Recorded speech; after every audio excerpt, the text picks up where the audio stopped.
What does parenting look like when your body doesn't always cooperate?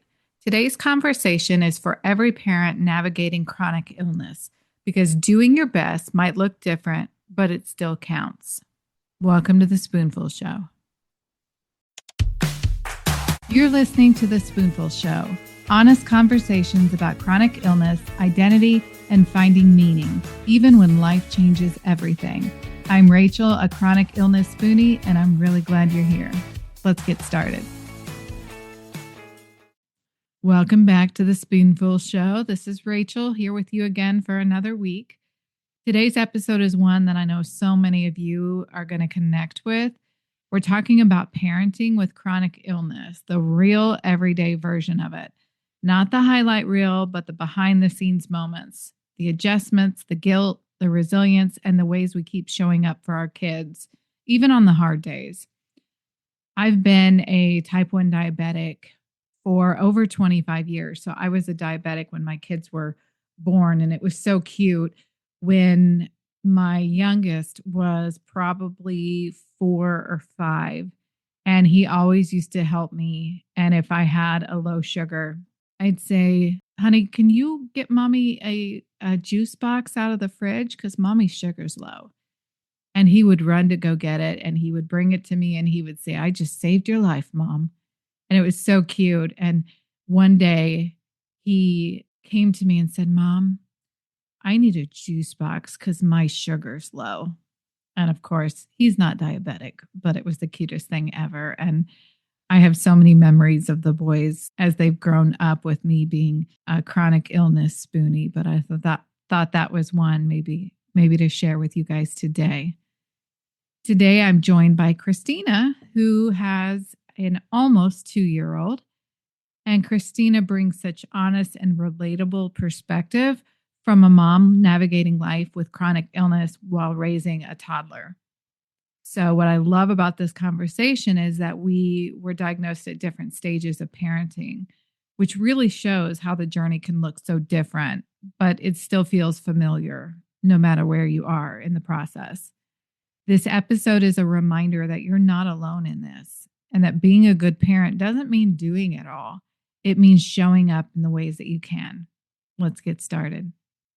Welcome, Kristina, to this episode. I'm so happy that you're here with me today to talk about parenting with chronic illness.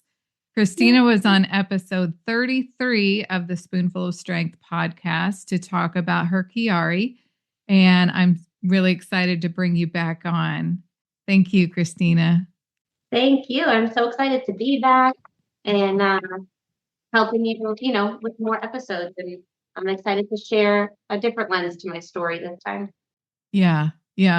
And you've got your daughter, Colby, with you. Is she 2 now? Not yet. Not yet. Okay. No, she'll be 2 in May. Okay. So we're coming up close. I'm not ready for that, but we're coming. Yeah. Oh my goodness. Well, for our listeners who maybe haven't been with the podcast for long or weren't able to catch up on your episode, tell us a little bit about yourself. So you might hear Colby in the background too, because we're very opinionated and we know what we want and what we don't want right now. So I was 15 when I was diagnosed with Chiari and went from a fully healthy 15-year-old girl to being fully paralyzed within 6 months. And I had surgery to kind of fix, although there is no set cure, but to fix my Chiari and my syringomyelia. And then within 6 months from my surgery, I was back to being fully able-bodied again. So that's good. Yeah. How you been doing lately? Pretty good. I've been dealing with some migraines, which I had a fear that it had to do with my Chiari or the shunt that's in my spine, which then of course opened up a whole bunch of other issues. But luckily it's not. So the neurologist kind of just said that it's nerve related and muscle related, which is a small side effect of my surgery because of where my Chiari was. All of my nerves were cut and all of my muscles were cut. So he said that when they grew back, they might not have grown back as best as I had thought, or as good as I had thought. Mm-hmm. And so because of that, tension and all of that gets to those muscles a lot easier. Um, Mm-hmm. so yeah, just dealing with some migraines, but overall doing pretty well. So I'm Good. almost 16 years out now from my surgery. So Oh, good. Good. yeah. So we're talking about parenting with chronic illness, and I was just saying before we started recording that I'm so glad that I have you on here because we come from different paths as far as parenting. When I was diagnosed with MS, my kids were like 9, 12, and 13. And so they were old enough to kind of not need as much attention, whereas you've been parenting infant and a newborn and now you're in that toddler, and parenting can look very different between the ages that you and I parented. So let's talk a little bit about just the idea of parenting while you're dealing with a chronic illness. What does it look like for your good days and your bad days with Kiari, and also having to be a parent? It's definitely a hard balance. And I think every stage of parenting is hard, right? But this stage, she's a lot more dependent on me, has always been, I've never had a time of my life that she's not dependent on me. So yeah, as far as good days, I mean, good days are great, and I can do all the things and um it's really good. And then when I have my migraines or I have my flare-ups, um, that really sucks, to be completely honest, because I just can't do everything that I want to do. Like my migraines, I become extremely light and sound sensitive. So it was a couple weeks ago, I had a really bad migraine and I just kept her downstairs with my husband and I was like, I need to go lay down. And she, of course, wanted me, came upstairs and was like, Mommy, Mommy. And just her little, quiet little voice sounded like it was at level like 100. Like it was so loud to me. Um, and so that can be really difficult because I just can't give her what she needs. Mm-hmm. Um, and then I think, and we could touch on this a little bit later, but like sometimes the guilt sets in, that I can't give her what she needs. But at the same time, if me taking a nap for an hour is going to make me better off throughout the day, then that's what I need to do to take care of me. Yeah. So there's definitely a balance there. That as she's getting older is sometimes really hard to find because she's more active. She's doing more, she wants me to do more. Sometimes that can be really difficult. Yeah, it is. It is hard. Like I said, I luckily wasn't sick during the time when my kids were younger, but it is very hard, especially if they're in sports or they're practice and you have demands that you have to take them here, take them there, or any errands that you need to run and things like that. It's so hard when you're not feeling well. And as moms, I think we tend to put ourselves last and take care of everybody else first. And so, do you find that you're still able to take care of yourself the way that you should with Uh, all the responsibilities? no, no. And I think you hit the nail on the head, right? Like as moms, we kind of put ourselves last. And that has been a really hard thing for me to do, to kind of make sure that I'm also taking care of myself. Mm-hmm. Like it's very hard. And again, like the errands you need to run, and sometimes I'll cheat and like order groceries to be picked up or delivered, like instead of actually going in because I just need a break and I can't do it. Mm-hmm. And so I think kind of finding those shortcuts in life help a little bit with that. Yeah. But yeah. I love the shortcuts. I do. Shortcuts have now been like a daily thing for me. I don't know when the last time I've gone to the grocery store and actually shopped because I don't have the stamina to be able to do it. And so I'm always ordering delivery or ordering pickup. Yeah. And those shortcuts really help when you're trying to manage like the fatigue. Do you have a lot of fatigue with Kiari? Not really. Yeah.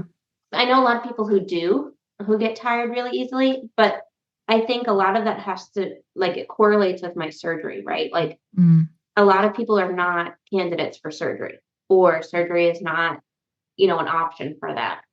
yeah. Um, so I think I consider myself really lucky because Mm, I did have my surgery, right? So, like, again, there's no cure for Chiari, but it somewhat fixed my major symptoms. And so I think that has helped a lot. I think my fatigue is just more being a working mom and, all of those things that come with it, whereas I don't necessarily think it's Chiari related, mhm. which is nice because I don't know if I could handle that on top of Yeah. everyday fatigue. Yeah. Well, sometimes headaches and migraines can be the worst because, like you said, with the light and sound and all of that, if you get a headache at work or when you're by yourself with your daughter, Right. it can be almost impossible to get what Yeah. you need. Yeah. That definitely is really hard. And I don't know how I give all the credit in the world to like single parents who Mm, have chronic illness and, not just Chiari, but MS and anything. How do you do that? Because I feel like flare ups can happen at any time. So I can't even imagine. There's been times where I'll come home from work with her. I have a migraine, but I'm like, I can get through, an hour until my husband gets home. mhm, I can make it. And then once he's home, he can take over. And whether that's just laying on the couch with her because my head is pounding. Um, but it can be really hard sometimes. And I don't mhm. know, again, I don't know how some other people do it who aren't as fortunate as I am. It can be really hard to Yeah. juggle I that. know you said something about grief. I had a lot of guilt with my kids of so many different things, not being able to sometimes put a good meal on the table because I wasn't feeling good, or not being able to go to their baseball games because I wasn't feeling well. Even when I started using like mobility devices and things, of feeling worried about how they would see that, or would I embarrass them with their friends? And there's so much emotion about being a chronic illness parent. Did you experience some grief as far as Yeah. parenting? I also feel like the postpartum brain fog hasn't fully lifted from me sometimes. um, but yeah, the grief is definitely real. And I think just grieving in general as to like you said, not being the parent that you might have thought you could have Mhm, been with different devices or different things. Like, would I have thought I would have been a parent with migraine days? No. mhm, Um, yeah, there's definitely a grief sometimes that we've had to cancel on play dates, or, we go to this mommy and me music class and sometimes I'll just have to cancel because I can't do it. mhm, So there's definitely grief there of um, wishing that those chronic illness things were not there, the symptoms were mhm. not there. Yeah. And again, once you get older and stuff, I can only imagine it might get harder.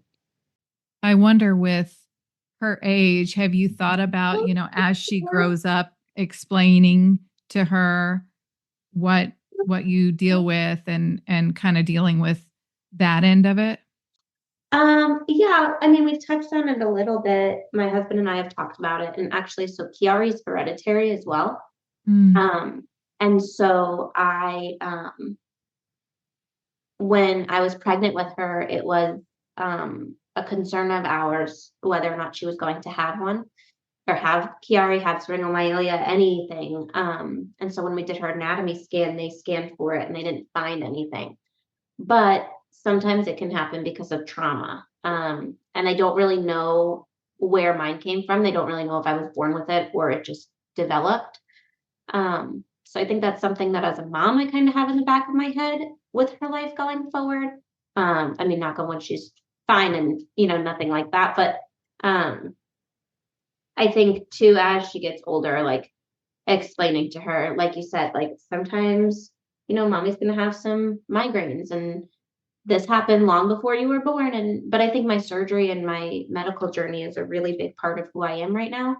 mhm, And so I think it's really important that as she gets older, to explain that to her, to help her understand everything that I went through.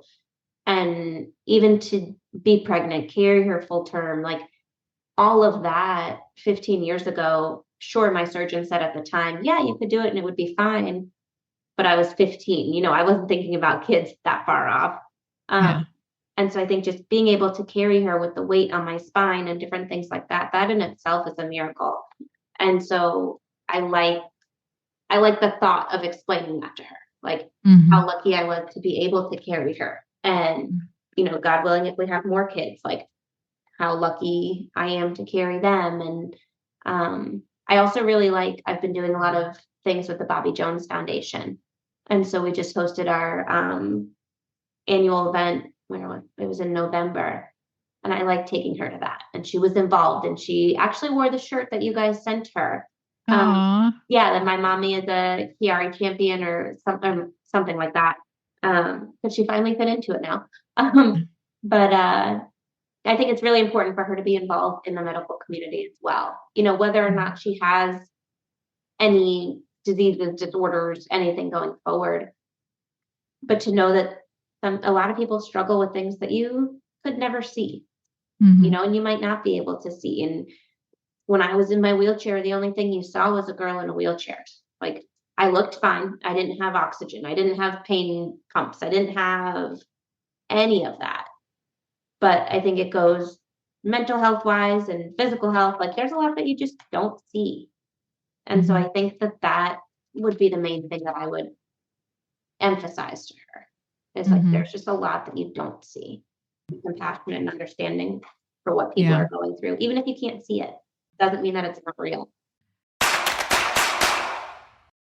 Are you looking for merch that speaks to your truth and makes you laugh? Spoonful of Strength has you covered. Literally. From t-shirts and hoodies to mugs and magnets, every design is made for the chronic illness community with heart, humor, and a whole lot of strength. Funny? Check. Inspirational? You bet. Illness specific? Absolutely. And the best part? I can personalize any design or create a custom shirt for you for no extra charge. So whether you're laughing through the pain or wearing your diagnosis with pride, our designs are funny, fierce, and illness specific. Because being chronically ill doesn't mean being chronically boring. So if you want a sweatshirt that gets you, head to spoonfulofstrength.etsy.com. Now that's spoonful with 2 L's. Use code podcast for 20% off your entire cart.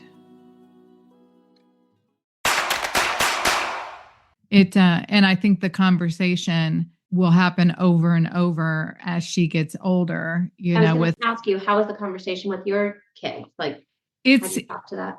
Yeah. When I was diagnosed, like I said, my kids were, tweens, and it was more of not getting in too deep with it, but this is what mom has. Mom's going to be tired. She's going to need your help. And we're here to support mom and all of those things. And then as they get older, it's more of, what is MS? What does that mean? And looking at progression, we took the kids into therapy just to kind of have an open discussion of what are your worries about mom? What do you worry about? Where it was kind of a open space that they can express their feelings. And because with MS being progressive, there's an unknown road, as with many people with chronic illness. And so it was like the conversation kept moving as they got older and older and could understand more. Right. I think that I have 3 boys. I think that with boys, it's a little bit more difficult. It's more of a one-way conversation. They just don't really want to talk about their feelings and things like that. But I always let them know, if you have questions about anything, just ask. And if it's a scary question, ask your dad, because if they are like, is mom going to be in a wheelchair? I don't want to ask mom because that might upset her or anything like that. Well, then you have permission to go to dad and ask him and talk to him about what's going on, or if you have questions. That's a really good boundary too, for your own mental health, kind of keep those scarier, not that you don't think about it, but, keep those scarier questions kind of out of the forefront of your mind. I think the line of communication, just needs to be open, that they can talk anytime about anything, no matter what it is. Now, you mentioned Chiari was potentially genetic. So is that something, I know everything looks good now, but when you're dealing with a genetic issue, is that something that weighs in the back of your mind of like it could appear and kind of the weight of that? Yeah. I mean, when I was pregnant, I think more so. Now, not so much because I haven't seen any like symptoms for her, but I think, I'm sure if she gets older and if she has a headache or stomach aches, like those are the symptoms, continuous headaches and stomach aches, like those are the symptoms that I first started with. So I'm sure going forward, that will be a major thought for me. But I think too, because I dealt with that, that also makes me such a better advocate for her. If there's an issue that we don't get a straight answer to, like, hey, doc, you need to check for this because I have it. So it's definitely a worry. And also, it's my hope that she never has to face it. But it's definitely in the back of my mind. I try not to push it to the forefront all that much. I'm prone to anxiety anyway, so the less anxious thoughts, the better. But yeah, it's definitely there, and it was scary going into the anatomy scan. And I needed to actually see it first. Like they told me it wasn't there, and I was like, okay, that's great, but I need to visually see it. Like, yeah. And even with these migraines that I've been having lately, the doctor was like, everything looks great. I said, great. I need you to show me the scan first. I was like, I'll take your word for it. I trust that you're good, but I have seen too many of these that I need to see it. So yeah, it's definitely a worry, but I think until and if she ever shows symptoms, because people can have Chiari and never show symptoms and never have a problem with it. So it's so case dependent and it's so person dependent. You just never know if it's going to pop up. It could be there all your life and you never had an issue, which is one thing they were kind of confused with me, that if I had it since birth, I hadn't had any issues until I was 15, but I had no trauma that could have caused it either. So it's kind of a mystery there, but yeah, just definitely something for me to keep an eye on. But like her doctor knows that I had a Chiari and, that I had surgery. So I think it's helpful to keep them in the loop as well. Do you have a lot of support as far as people that can come in and help out if you're having a really rough day, or is it primarily just you and your husband tackling it? Yeah, it's primarily just me and my husband. We moved away from we lived in Florida for a while. We moved away from our families, but even still, they live 3 hours away from us. So they weren't super close either. But we have had have built a really good community here. That I do feel like, if I have to cancel on friends, they understand. And, but as far as the day-to-day things, it's mainly just my husband and I. Yeah. Which can make it difficult in itself too, right? Like he didn't really know the chronic illness world until I kind of came along. So that was a little tricky in the very beginning of our dating and married life, as to like, I would just get migraines. I'm like, I can't function. So that's been difficult. And also he's been really good with it and really understanding with it. And even if he can't fully understand it, he's like, all right, I got it.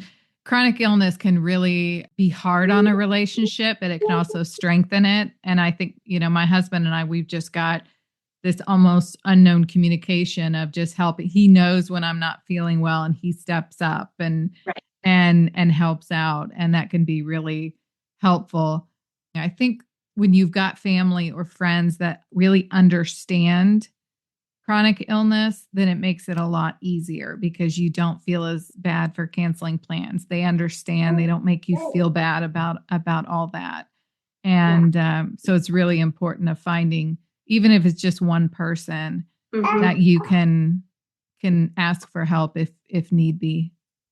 Yeah. And I think it's too, like, that's also why I love sharing my story. Like I've done your podcast and I've done a Bobby Jones podcast, and just different things. Like by sharing our stories, right? We might be the only support that someone has, who lives in, I don't know, Timbuktu, like, but if they hear our stories, they could message us, they could reach out. Like, it might not help with the day to day going to the grocery store kind of thing, but I think having a support group outside of your main household could be really helpful as well. Just for somebody to listen, to understand, because even in your household, you might not have people who understand.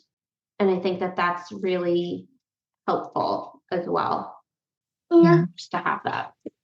Do you think that having chronic illness changed your views of what a good parent is?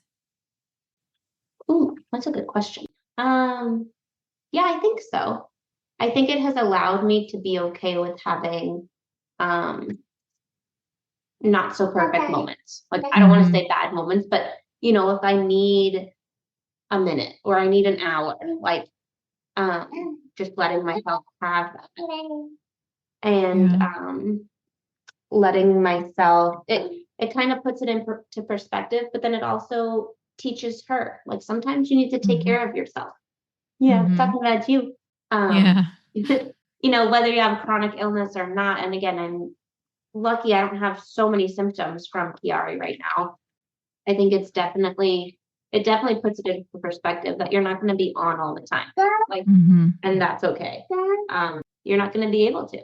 Flare-ups are going to happen, symptoms are going to appear, and it's okay.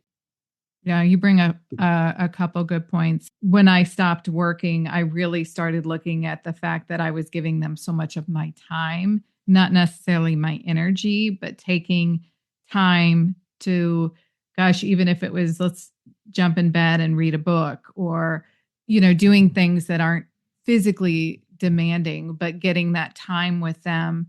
And my views changed on what a good parent was. But, it changed, as you said, giving my boys an opportunity to know what it's like to care for somebody and to know what it's like to see somebody who maybe has a disability, and understanding chronic illness a little bit more. It softened them a little bit about looking at people that are different. And I can say that it's one of those things that it's a gift, I guess, I didn't expect to give them. You think, when you have a chronic illness, you think all the horrible things that you can't do being a parent.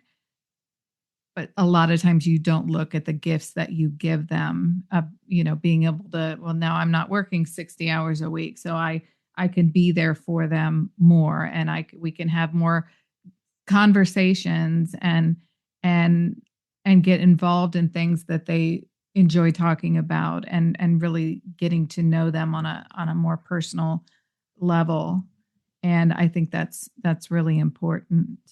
And I think even like the physical aspects, right, of spending time with them, doing things like that, but even just the gift of grace, the gift of empathy and sympathy. And those are things that as a teacher I've seen right now, a lot of kids are lacking, right?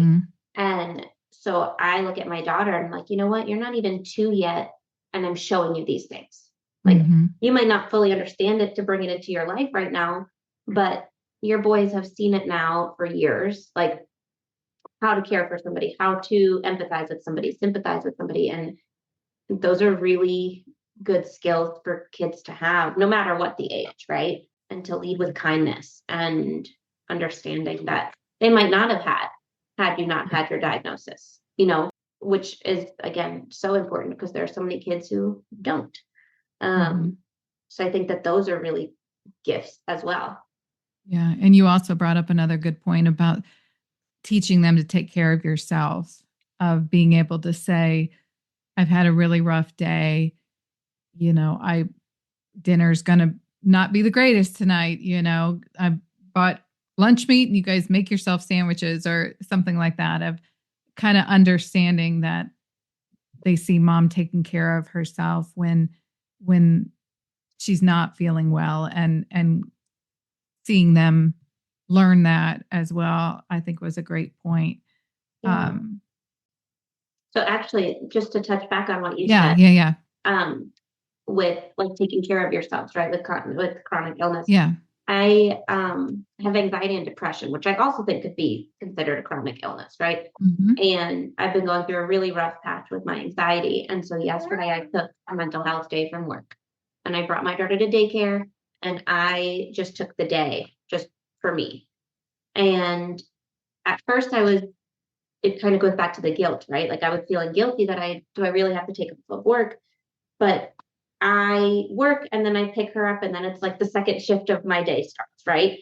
And so in order for me to put forth my best self for her, right, which is the most important shift of the day, I feel like I have to step back from my work, like out of the home work, Mm-hmm. And so I felt like that was just really on point with what we've been talking about, that I just did that yesterday, and kind of showed her like, this is what a self-care day is.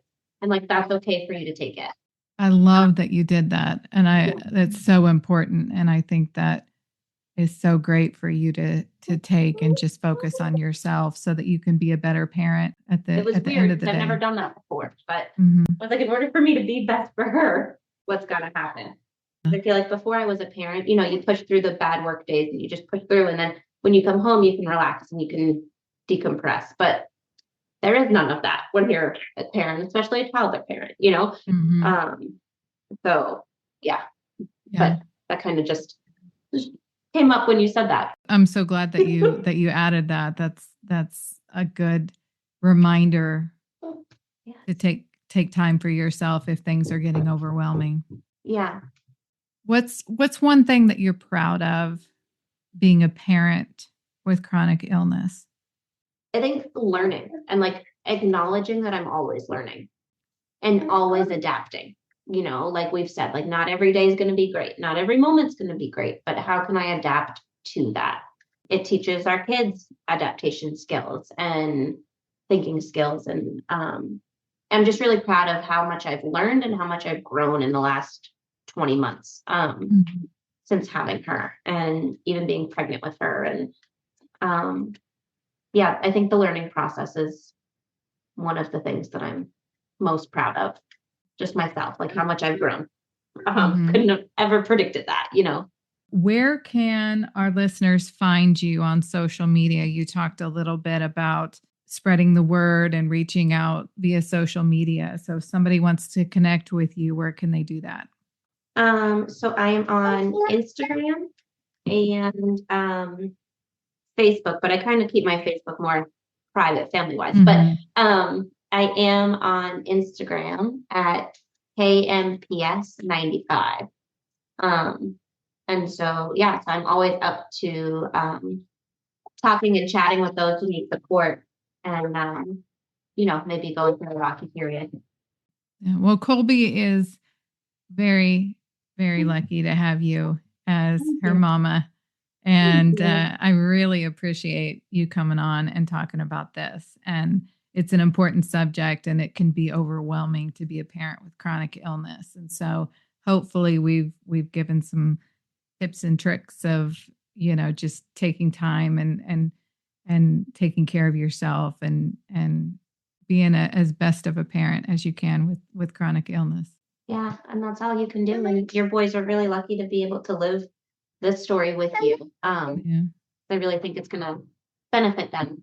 They might not see it in the moment, but I can already see changes of some softness and some things that they do after, it's been 10 years since my MS diagnosis. And so they went from being 9-year-olds to 19 and 15-year-old to 25. And so it definitely has taught them quite a bit. And I think everything we talked about is just really important to be a role model for them. Yeah. Then you don't have to be the perfect parent in society's view or anything else, as long as you're loving and there for your kids. Like I think that's just the biggest thing. Being there for your kids. I've seen a lot of parents who are not. being there for them in whatever capacity that might be. Yeah. Putting their interests first and being there for them. Well said. What a great conversation. I want to thank Kristina for being here and sharing her experience with parenting with a chronic illness. I think one of the biggest takeaways from today is this: parenting with chronic illness might look different than what you expected, but that doesn't mean it's any less meaningful. The love, the presence, the effort, it's all still there. And sometimes it's even stronger because of what you're navigating. If this episode resonated with you, I would love for you to share it with someone who needs to hear it, or share it on your stories and tag me so I can connect with you. And as always, thank you for being here, for showing up, and continuing to do the best you can, because that's more than enough. I want to thank you for saving some spoons to talk to me today. And until next time, take care. Thank you for listening to The Spoonful Show. Follow the podcast so you never miss an episode. Leave a rating, review, and comment. Connect with me on Instagram at Spoonful of Strength and TikTok at spoonful.of.strength. Remember, that's spoonful with 2 L's. Shop customized t-shirts, sweatshirts, hoodies, mugs, and more on our Etsy shop at spoonfulofstrength.etsy.com and use code PODCAST for 20% off your entire cart.